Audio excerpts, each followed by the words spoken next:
My name is Riley Adams. I'm 32 and work in digital marketing, helping small businesses with online ads. It's not a fancy job, but it used to pay my bills, until I realized I was also paying everyone else's. My family has never really supported me. I was always the one who helped out when things got hard.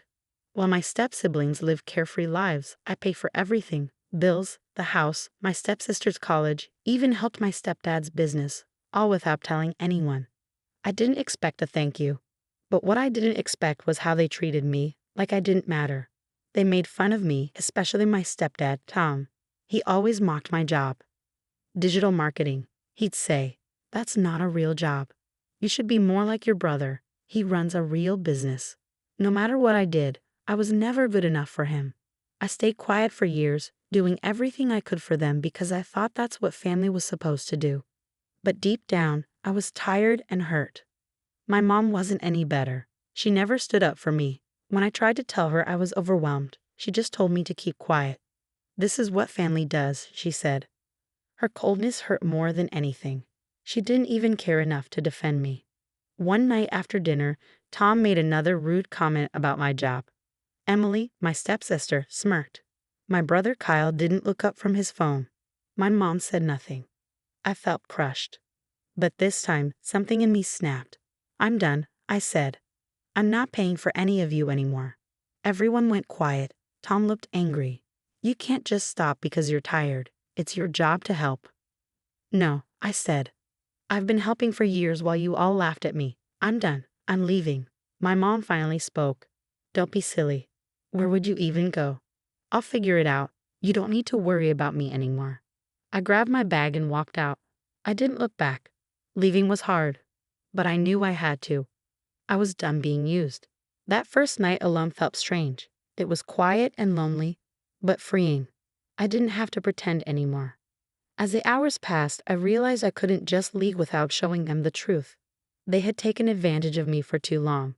So I gathered proof, old bank statements, receipts, and screenshots. I collected everything I had paid for: the mortgage, Emily's college, Kyle's credit cards. I put it all in an email and sent it to everyone: family, friends, even neighbors. I wanted them to see what my family had done. A few hours later, my phone rang. It was my mom. Riley, she said angrily. What have you done? You've ruined everything. I stood in my small apartment.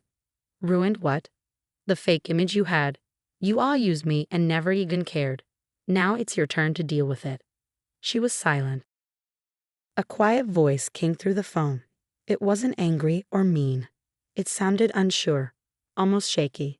Riley, it's Emily. I didn't answer right away. I didn't even know how I felt. Angry? Hurt? Curious? I know I'm probably the last person you want to hear from, she said quickly. And I get it. I'm not calling to explain anything. I just wanted to say I'm sorry. I almost dropped my coffee. You're sorry? I asked, surprised. She sighed. Yeah. I didn't realize how much you were doing. I didn't want to see it. I thought that was just who you were, that you liked taking care of everything. But after that email, after everything came out, I finally saw it. People are avoiding me. My friends don't talk to me anymore. And honestly, I don't blame them. She paused. Her voice sounded different. Not smug or full of herself like before.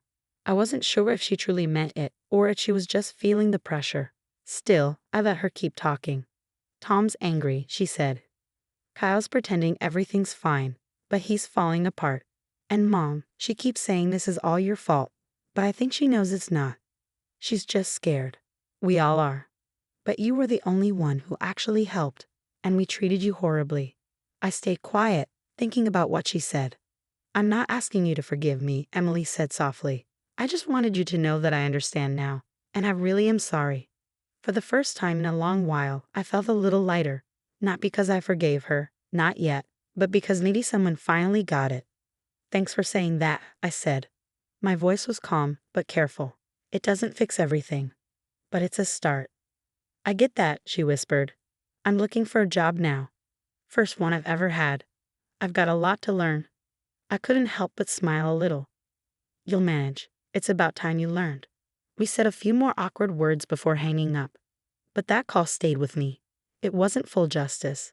Not yet. But maybe it was the first crack in the wall I thought would never break. And maybe I could finally start building a life that was mine. One where I didn't have to carry everyone else. My mom called me, her voice shaky. "We need to talk. Please just listen."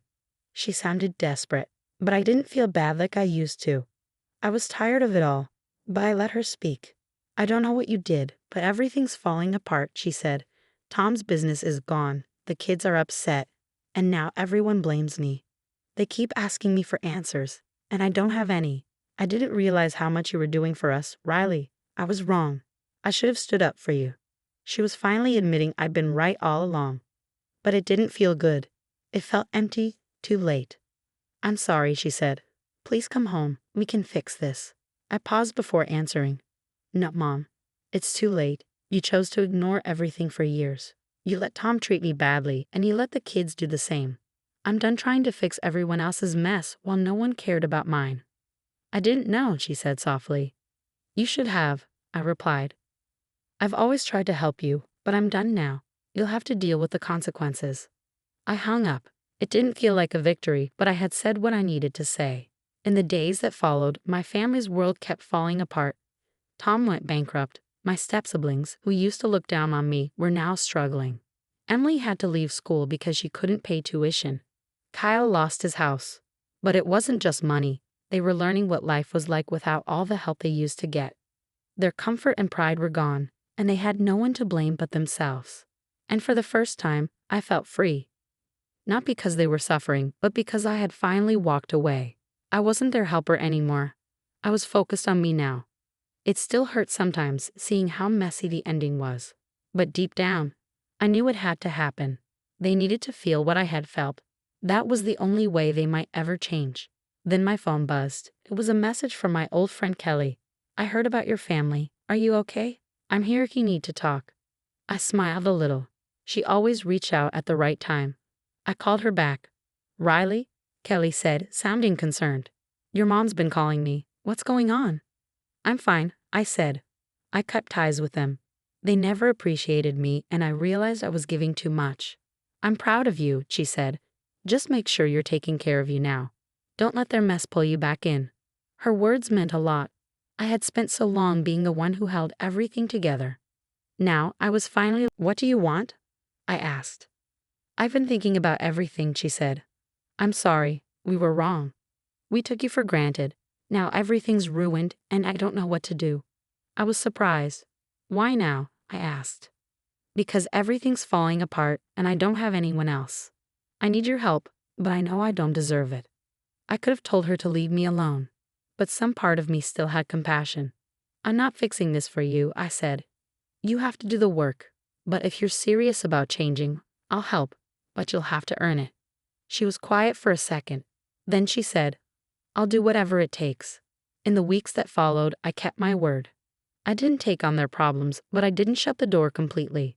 Emily started trying to take responsibility. It wasn't easy, and it wasn't fast, but she was learning. I focused on my own life. I signed up for a course I had put off for years. I reconnected with old friends. Bit by bit, I felt lighter. As for the others, Tom, Kyle, and my mom, they were still dealing with the mess they created. But I had let go. I wasn't their safety net anymore. I had my own life to live. I wasn't the fixer anymore. I had become someone stronger, someone who could stand on her own. And I was never going to let anyone take that from me again. Thank you for watching. Please subscribe to the channel if you like this. See you in the next video.